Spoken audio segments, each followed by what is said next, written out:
Là sẽ cứ kia li ơi cho nó.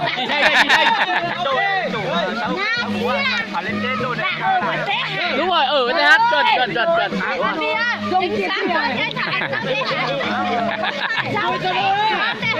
Vui ơi là vui. Chị má. Cắn mũi cho mặt nó đẹp này đó đúng rồi, cắn mũi nó mặt đẹp. Đó đưa đuôi đẹp đó, đúng rồi. Rồi.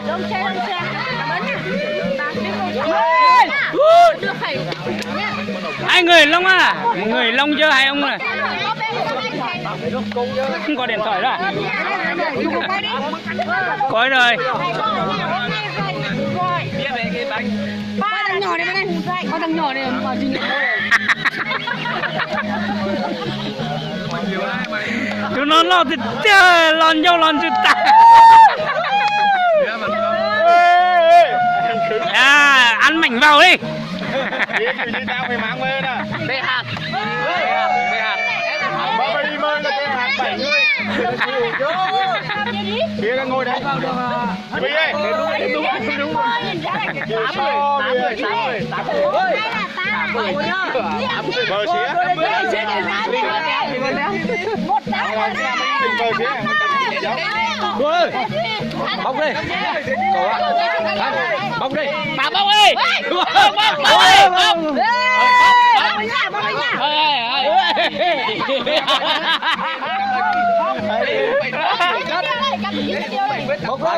ai bông nha.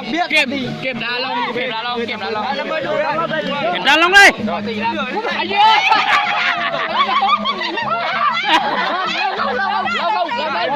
Chưa bật. Kiểm tra. Đây cầm lại Long này, cầm Long này. Đây có mà. Không bao giờ được anh. Bóc đi. Chị chơi như vậy, kiểm soát. Long ơi. Kiểm tra hai kiến này kiểm tra với nhau. Đến chiều mà muốn thắng là phải uống đàng hoàng. Thì xanh này là 8 người. Đây đâu? Đây. Cho với xía. Sâu. Ôi trái này bê rồi là coi hầu chút còn là.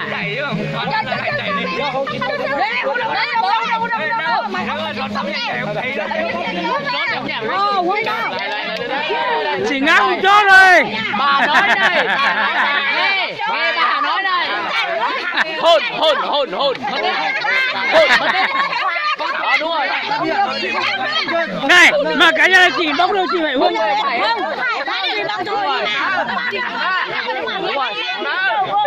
Đúng rồi. Còn đi là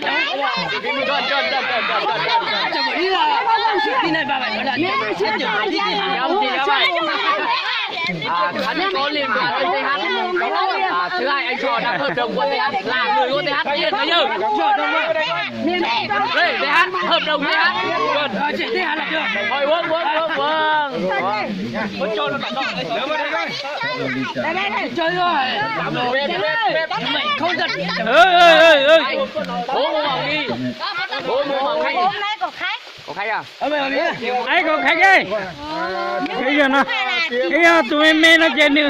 Sáng rồi bé thon sáng ơi. Bé chỉ nói em hiểu mà, nhà em biết không phải lo mà. Nhưng mà ví dụ một thời gian nhà em ăn cơm ở xe xuống là thăm nhà chị ở dưới Mỹ á. Rồi là ta điên cả. À, đúng rồi. Nhớ.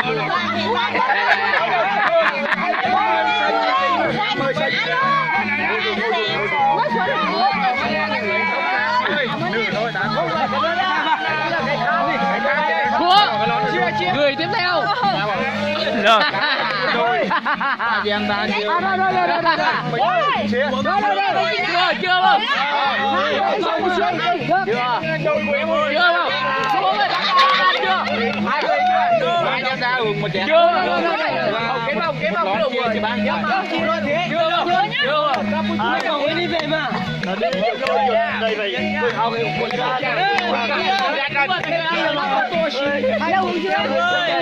Chưa phải cười nhé, quá đi nào quá đây là không em cười không? Đấy cơn này phải cười ấy. khỏe như nha. Ok. Cơn này cười. Đấy tôi đang phải không đang thế. Anh rồi đi. Anh rồi, đừng mua đi.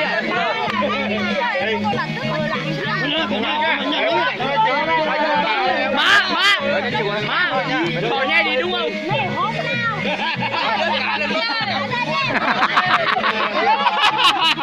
Rồi nhai à? Đi đi. Đang lâu mà, thời gian đang lâu. Không, thời gian lâu. Đi ra ngoài không? Không được. Thời gian lâu. Đây ghi đâu gì nữa? Không nhảy đi. Ai chi hiểu nó ai bổ hụt chi. Không phải không biết. Ê, mời cả mắt đây. Không nhảy đi. Này, bông mía đây. Đây. Đuôi. Thêm một tí. À rồi, chú nữa chứ có này. Qua đi. Cái này không có mía không?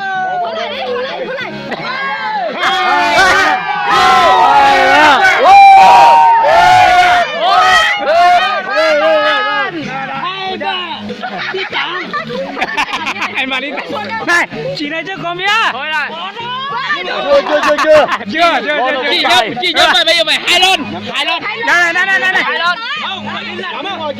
Chị nó phải lông. Phải hết lon đi ra đây. Hết lon đi ra. Anh ôm này đánh bỏ. Không phải.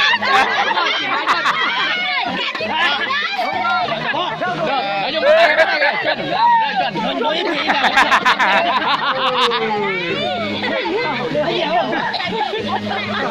Mở cha mẹ ơi, mở cha mẹ mô. Có giờ không? Chào nhạc nhá. Rồi mời bạn.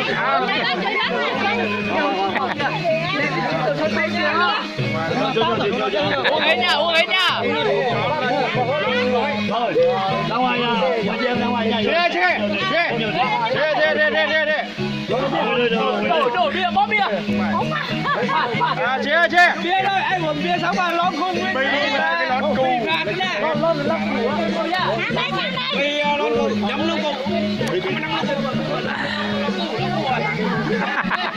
Chê.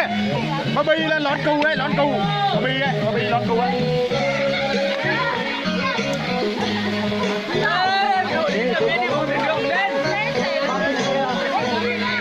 Nên xong rồi chọn biển chúa này đâu. Vào. Đây. Mời đi. Trong cầu và con sinh cầu Ơi. ra ngoài dùng nước quân để từ tiếng lo là giờ tiếng từ nó từ sau cầu tên bên bình là trong cầu sau khi đi cha cứ thích Ông quay video mà. Đây. Bây giờ. Ba trùng lúc của phòng ngủ.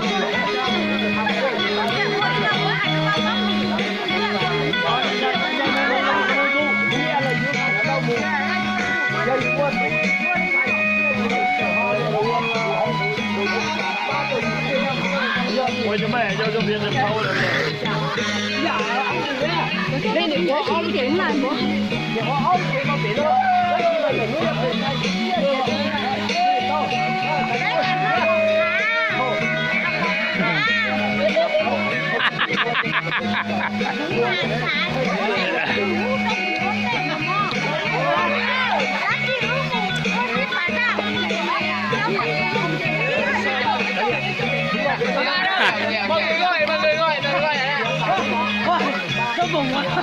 Cản bia đi. Cản bia đi.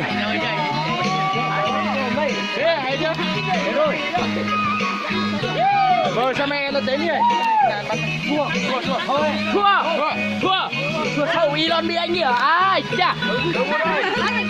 Đây sao mẹ đây, xua. Chị má. Giỏi đó. Ra kia má.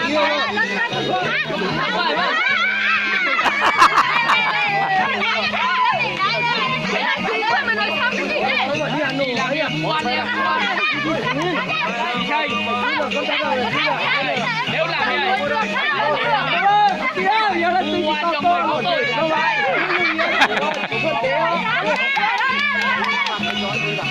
Cản nhá, cản.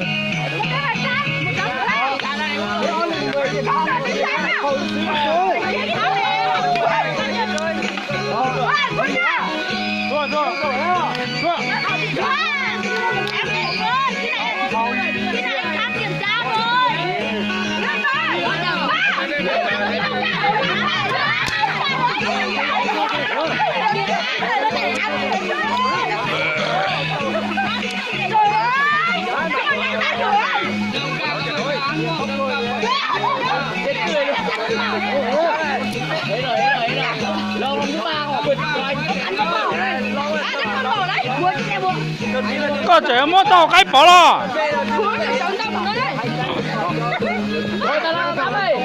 giờ có giờ bỏ mà rủ vung nó rong mà bỏ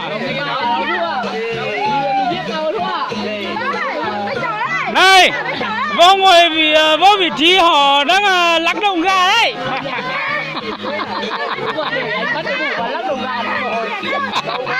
chị chơi ai chị chơi cái đầu hàng còn mỏi nhé bây giờ đây nhìn mọi người vào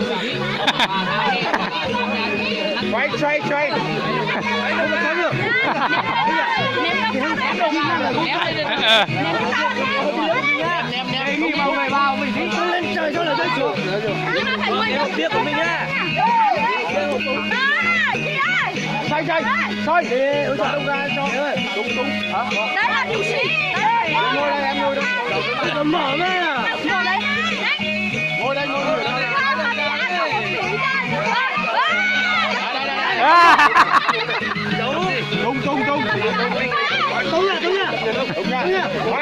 con để vô vị trí ạ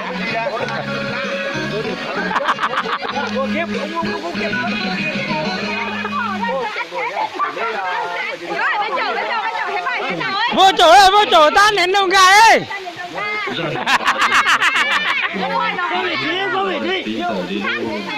nhớ tổ sang tổ tên luôn bị là trông cầu sauวันนี้จะกูติ้นเนี่ยให้จะได้มันกบซุกผ้าลอยยังร้องลงเสือสวัสดิ์คือหมดตัวด้านนึงเดี๋ยวผมจะช่วยไปขายกูติ้นกูติ้นเดี๋ยวกูให้ตั้งแต่มาจ่ายเนี่ยแล้วติดต่อที่อะไรอยู่ตรงนั้นก็ติดต่อ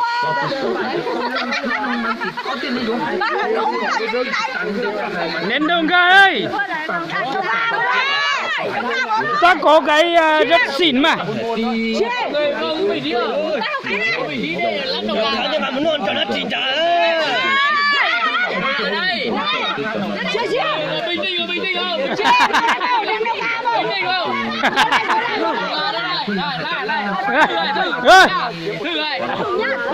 thử à chưa cái này thử rồi thử đấy không mẹ mới cho ngồi rửa đến nẹp đi không em mới tính khác đúng rồi để em làm này để lần đầu tiên cho ta nén đi cô này quay đâu ra vô vị trí đây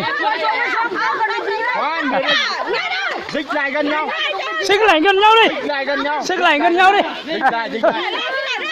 xích lại gần nhau đi đây là dịch lại dịch lại đây má xuống rồi đi lại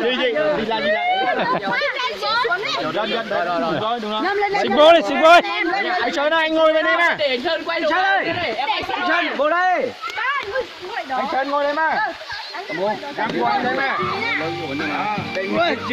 vô vị trí này tao phải ngồi đi nhá nhưng mà mệt to đó nhiều vào đâu vào làm bắt đi du lịch sinh thái như thế này á chưa đấy nén cái gì ý giờ nó có chờ đó bé nó hậu thi là nó chỉ bé chừng nhau bỏ tao học cái này tao học cái là luôn nó tụi con cho lên tư chị lên thi lại hậu chờ là do hồng bia là do hậu đây cái gì là tao này ý giờ nó rổ thi vào nó bé bỏ tao cái rồi này vô vị trí đây như rồi như có chơi có khó đấy vô bỏ sổn tu lò đấy nhớ ra lên tư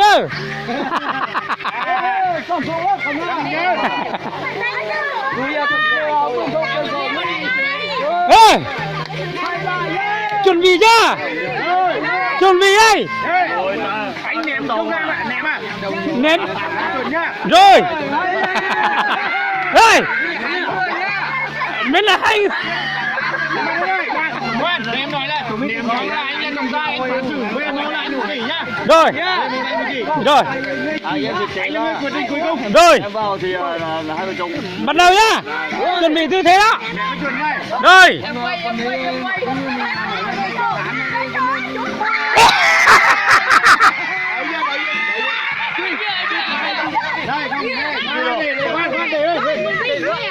Không để nó ngôi. Chỉ này.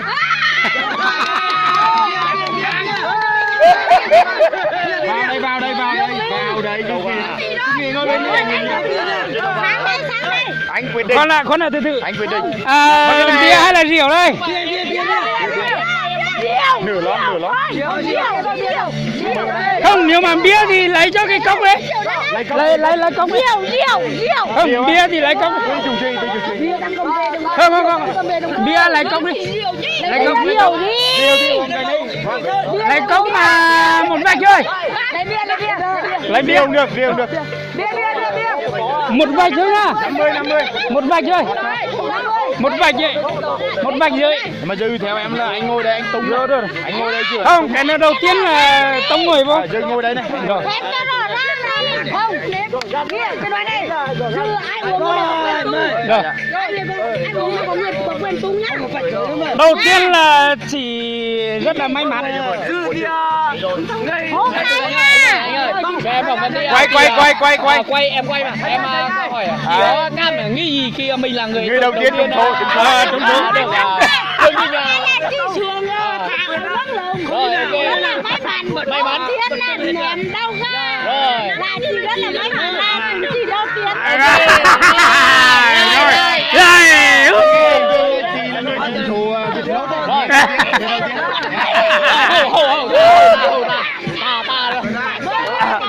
Rồi. Nhưng mà hoa chỉ chuối nhá. Chuối đi là một. Anh ơi, bây ta đề nghị cứ một người ném một lần đấy. Trong ai rồi thì ai ném. Ai bị người ném thôi. Dư là 10 chỉ. Chỉ nhất ném. 10 chỉ ném. Đó. Rồi, ngồi xuống. Rồi. Ngồi. Xem nha.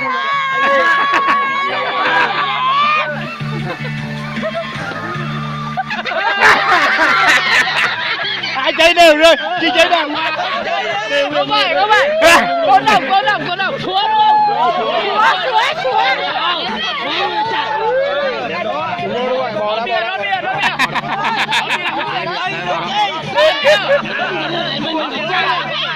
Một mạch như thế này. Rồi.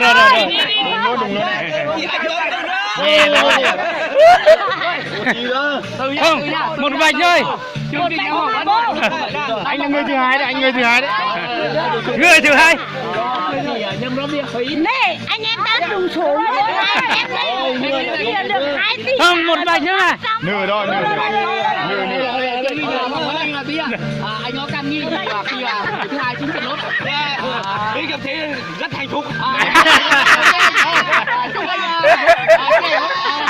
Mới đề nghị mà anh hết ạ. Có đá không? Anh lại đá cho. Rồi, cảm ơn anh.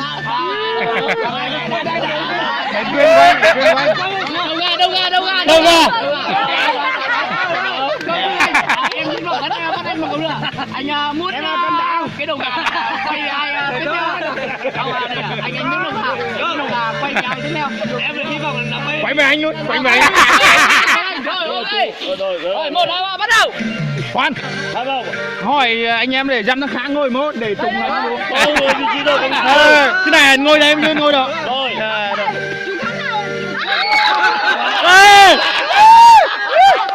Đúng anh, đùa à. Im. 2 chị. Hai chị em rất hợp nhau đấy, bắt tay này. 2 chị em hợp nhau. Hợp nhau. Gọi là tri kỷ đấy. May mắn 2 chị em hợp nhau là hợp cả nhau. Này chị hả? Em uống mà em nè mà chị uống quá tuyệt vời luôn. Để tránh nha, để em phỏng vấn để phỏng vấn Hôm nay là ra là em quá. Thằng ấy thu dãi lắm, thu dãi. Bọt đừng có từng đấy. Bia đá đây, bia đá. Bia đá. Chưa để hơn mình nấc. Bỏ bia đá. Đá bỏ. Chị bỏ đá. Chị chân đá. Chị bỏ đá, tay cái bỏ đá.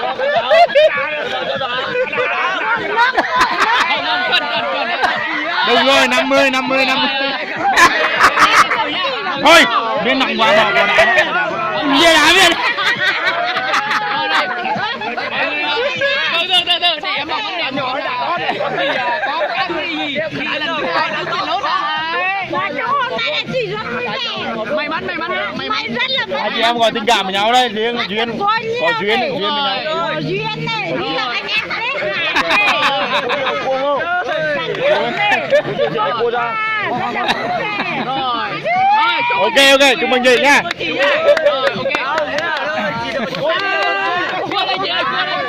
Không, cô đây chiêu. Qua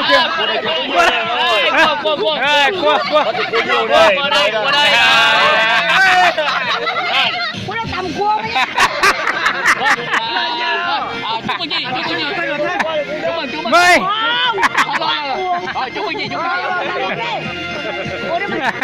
Chị Bi ơi, em vẫn nói là hai chị em rất có duyên với nhau đấy. Chị nè nó bay lên xuống nè với chị. Sao ta lại làm Cái nhà thôi xong. Kiếm 6 nha. Đâu ra để cho chị. Đâu ra đó. Đây, nhâm.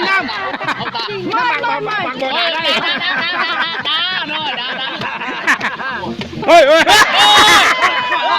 Đấy luôn. Bia đá gọi là bia đá. Đây là bia đá. Chính thức bia đá. Chúc mừng. Chị là người chiến thắng. đúng rồi nhá. Đúng được. Đâu Đâu ra đây.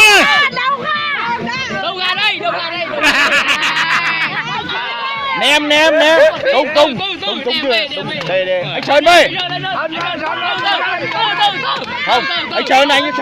Đây, anh Sơn ngồi đây. Anh Sơn về chiều ơi. Vứt xuống dưới ấy.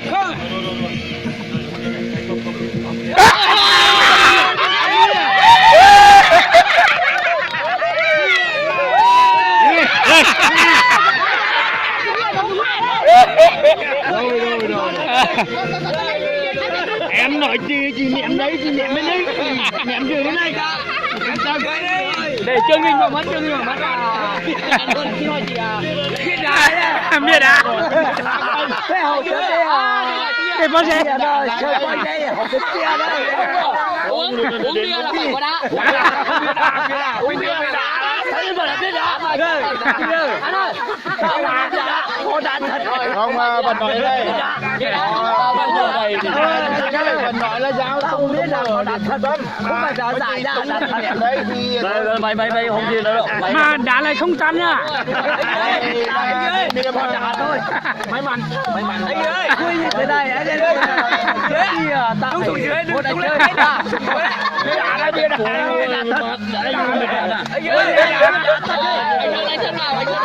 anh vào đây để em qua. Ở đây này. Không, chú nữa. Hai đứa đi quay cái đó mà. Chú quay nữa. Cho chú vô cho nó chứ. Đi chú vô đi. Rồi, cho đi sửa. Ném đẹp.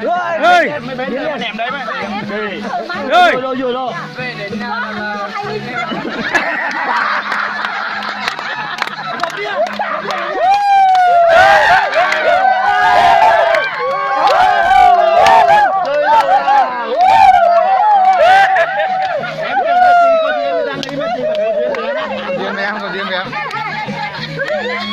Bia đá.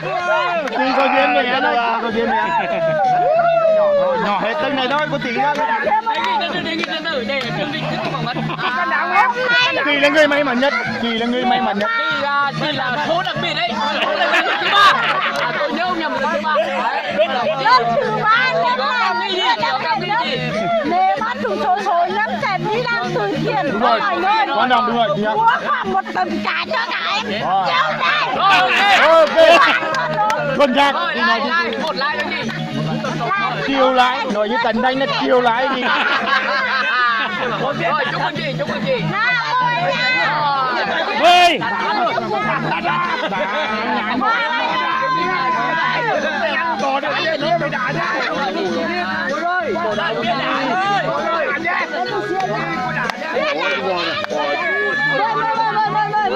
Buồn là đúng rồi. Thì đây Chị là người phụ nữ may mắn nhất hôm nay.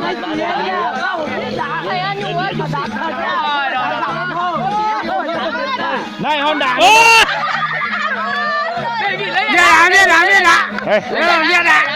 Biết đã Bia đá. Biết đã.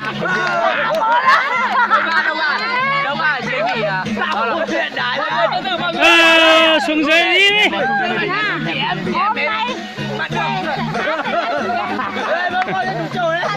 Ném dưới nhá tí, ném dưới. 1, 2, 3 Giặc quá hả?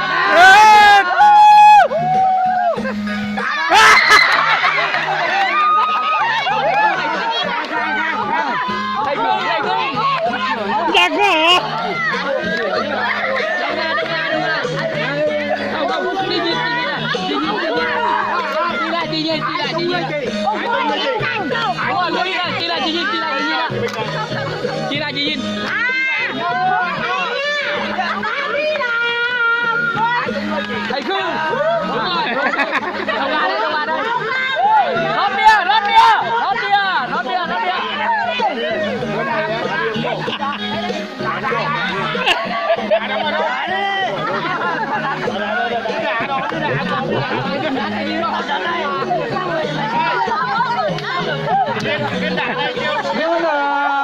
Rồi.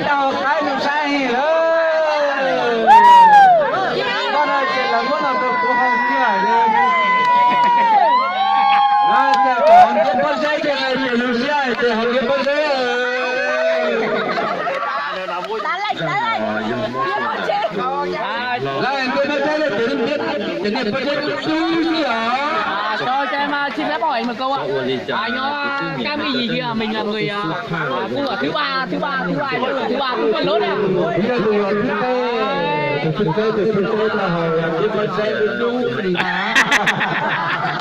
Anh nói gì thì em cũng không hiểu lắm nhưng mà có nghĩa là mình vẫn là người vui mừng. Anh là người thứ ba, may mắn thứ ba là thịt đá là Mới đi đã đến. đến. Rồi ok. Chúc anh may mắn. Đúng thêm vài lần nữa. Nó là hết là cái sở thích này. Dạ rồi. Thôi đề nghị mày quá. Em ơi đó. Ơi.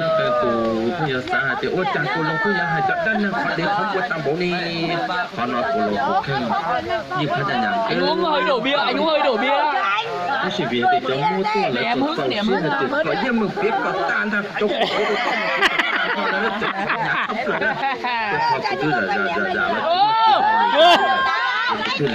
Biết đá mà, cái này biết đá mà. Ai làm sai? Đâu ra? Đâu ra?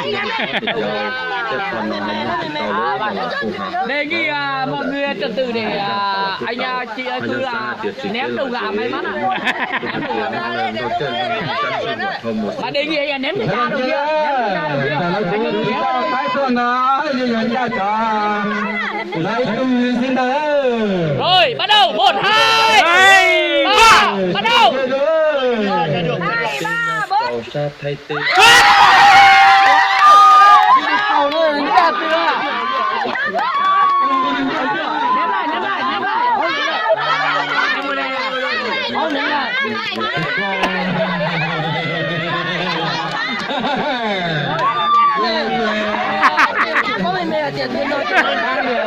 Đây, ngồi đúng vị trí. Ngồi nhá, em về trước.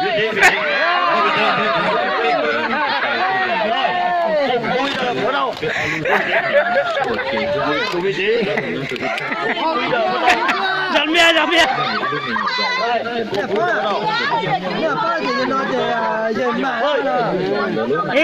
Dọn cho hơn một vài ghế. Rồi, biết đã. bọt đó là cái ném bọt thôi. nhưng mà đổ là phí. Việt Nam là đúng không đấy? ngày hôm nay là ngày đẹp nhất, vừa mát Vừa mát. Chua yêu thi tao thôi. chua yêu thi tao luôn đi tiết tiền. Cốc bia này là cốc bia, Trong số của chú là chú nghĩ thế nào? cốc bia này là cốc bia gì? Trúng thưởng à, trúng thưởng Việt Lốt à. Trúng thưởng gì? Việt Lốt à. Biết luôn à? To đấy à. Rồi, Vâng. quay số, Lần này em đúng là người thứ 5 ở đây á. quay số. Quay số Việt Lốt. Việt Lốt. À, không chúc mọi người là ai cũng được trúng một lần Việt Lốt ạ. Rồi, ok, rồi, cảm ơn. Thì chính nho chỉ sơn từ mà một chút được quan trọng. Thưa quý vị, hôm nay rất tuyệt vời. bây giờ cô phải cả đá nhá. Rồi, Ôi mơ.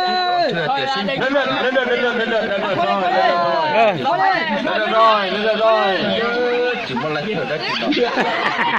Không bao giờ, từ từ. Mình đề nghị mọi người vào chỗ. Ai chưa vào chỗ này? Rồi, không. Cứ xoay. Cho mừng ra. Mọi người vào nhá. Đấy, cứ xoay. Đến đâu thì con anh ngồi trên kia. Rồi, bắt đầu ơi. Rồi. Mọi người như này. Tung nhảy. 2, 3. Cho luôn. Bắt đầu đâu.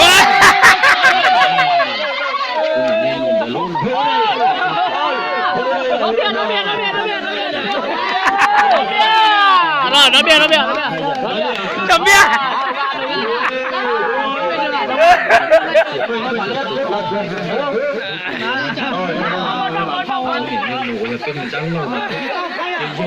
Hai không ra.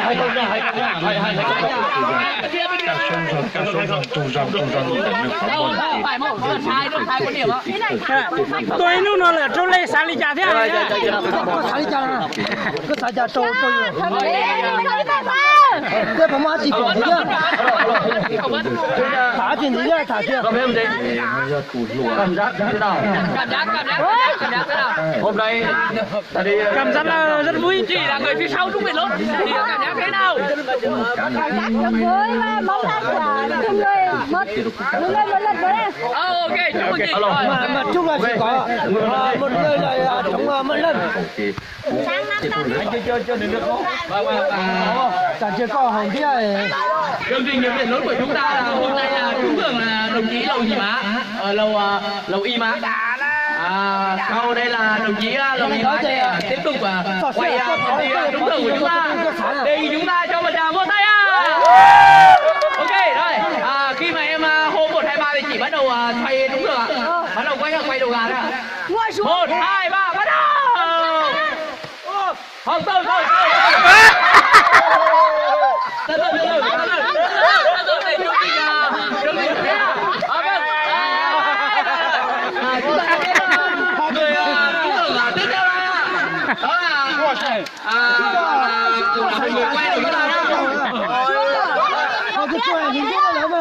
Dầm bia.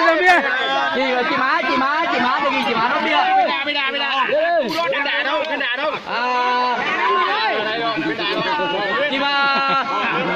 người tiếp theo trúng thưởng của chúng ta là trúng thưởng 20 tỷ. Nên đề nghị ở công ty của chúng ta tại đây, có bia chúng ta tại đây.